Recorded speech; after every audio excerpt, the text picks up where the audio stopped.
back out here in the hardwoods down in Vanceburg, Kentucky today. Over at my dad's. Turkey season is just around the corner, and we've seen plenty of them today. What I wanted to cover was what I'd talked to you about a few weeks back. It's been a while since I've done a video. This is going to be about turkey calls and the kinds that I use and why I like them. I did not bring my decoys with me, but again, the decoys basically is something that takes the turkey's eyes off of you, just enough that it can't pick your movements up when you're using a call, or especially if you're trying to draw up for a shot. So anyway, I'm going to go over a couple of the calls. First of all, shock calls. And to explain to you what a shock call is, it's more of a locator without actually using a turkey vocal to be able to find them. Usually it's something to do in the early evening, or before sundown, or early in the morning before sunup, to kind of get an idea, or to get them to vocalize where they're at. First of all, if you go in the evenings, typically you'll have one of these. This is a Quaker Boy owl hooter game call. This is an owl call. I'm not very good at this, but it has worked for me once or twice. Anyway, it's pretty well. You can put your finger over the end of it or not, depending on how deep you want the call to be. I like to put it on there, but it's pretty simple. It's just a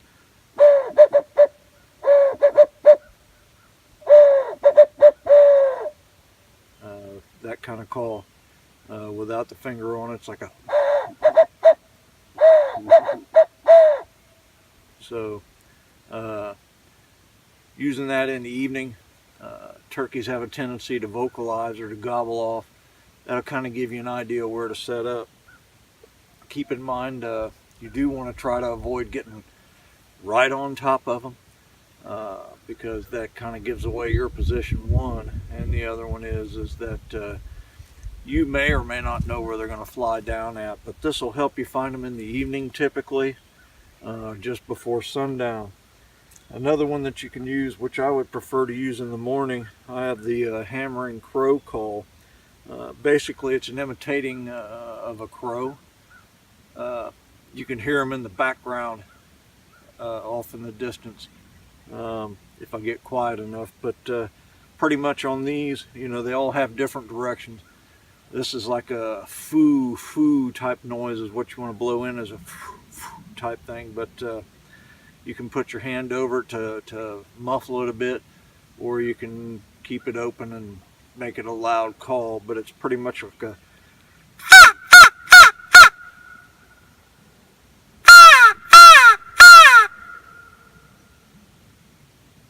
that's pretty much about it. Sometimes they'll actually answer back. But in the morning, what makes this unique is that it is good and loud, and you can use this in the early mornings sometimes to get them to answer on it. Typically a female will answer to this, because in some ways the female call towards the male in some ways are a little bit similar, but this right here is much more powerful, much more louder, and certainly capable of helping you find out where they're at. Bearing in mind again that you don't have very much in as far as excess movement. You really do have to try to be quiet and move slow and intentional. So yeah, but the hammer and crow call is what I like to use for a locator in the morning, because typically in the evenings the crow's not going to be out all that much. All right, well, let's say that we've located where these turkeys are at and we want to bring them in. Like I said, a decoy is something that I like to use to keep their eye off of me. I never have it set straight out in front of me, but I will have it offset to what I would call my shooting side, so that they can come over to the decoy and I have a minimal amount of movement. I don't have to cross over my body. So I'm a left-handed shooter. I prefer to put it off in my front, maybe slightly a little bit to the right. Of course, you never know, they can come in from behind you as well. But you try to set up what's best possible for you, or to give you the best amount of success. So let's say again we found that, we set up our decoy. I like to have the hen that's laying on the ground and the male just above it as if it's getting ready to prepare to mount the female. This tends to make a tom a bit more aggressive, especially in the spring, because they consider it a challenge to their territory. So that's why I prefer to have it. I try to set it out about 25 yards, no more than 30 yards away. Again, depending on the type of shotgun that you're using. Anyhow, keeping it simple. I then go to two of my female calls. One of them is a night in hell box call. It's a push-pull. This is the one I like to use when I'm sitting down and I've already got their attention. I use a different call to try to get the loud volume. This one here is more of a softer volume, although it's still going to show up loud here. The nice thing about this is that I can push it against my body and it'll be just as effective as if I used it with my hands. But the push pull, female call, just where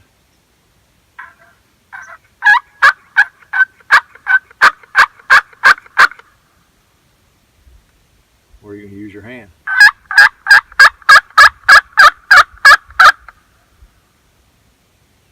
It's pretty loud. And it'll definitely get the volume out there. The one disadvantage is that if it gets wet, especially on rainy days, and in the spring it can happen, if the chalk gets wet it won't work. You can also cluck with this real easy, just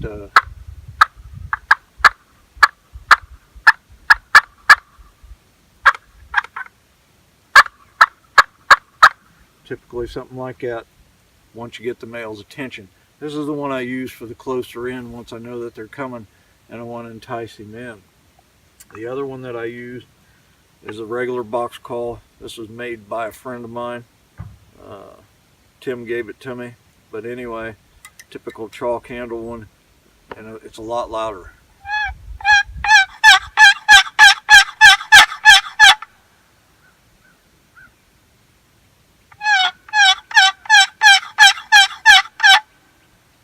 And you can also cluck with this as well.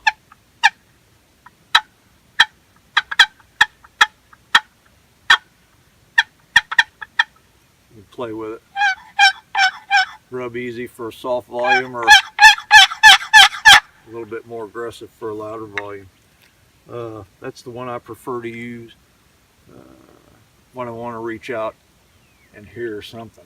Of course, I don't hear nothing here because there's no turkeys here right now, but anyway, you get the general idea. This is another one that I like to kind of break out, although in the spring I really don't care much for using it. It's a double gobbler made by Primos. Drawback on these is when this thing gets cold, or when this reed in here gets cold, or the rubber reed, it has a tendency not to sound proper. So,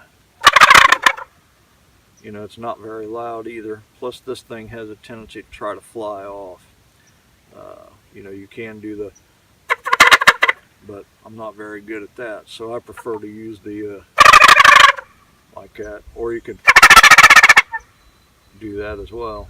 So if you want to get the male's attention, again, for challenging purposes, it's sufficient enough.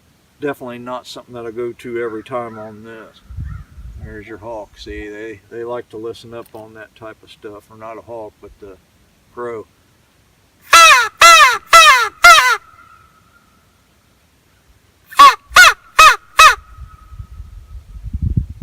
Oh well. But anyway, there you go.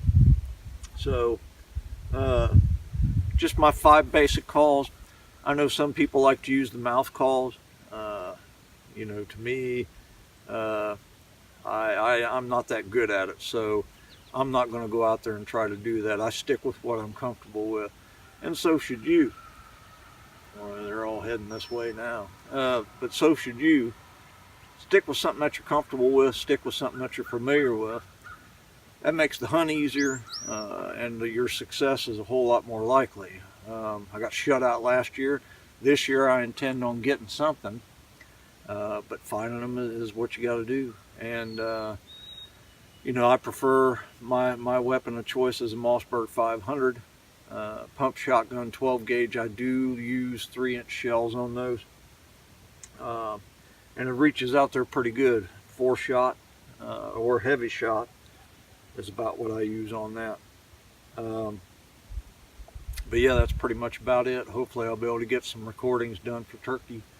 If not, you know, it is what it is. But I was waving at my sister. But anyway, certainly worth trying. I'll try to get in there and show you the decoy setup sometime. Like I said, I didn't bring them with me this weekend. But if you have any questions, shoot me a line. Hardwood Adventures and Facebook. I'm also on YouTube. So anyway, that's all I've got here. If you have any questions, get a hold of me.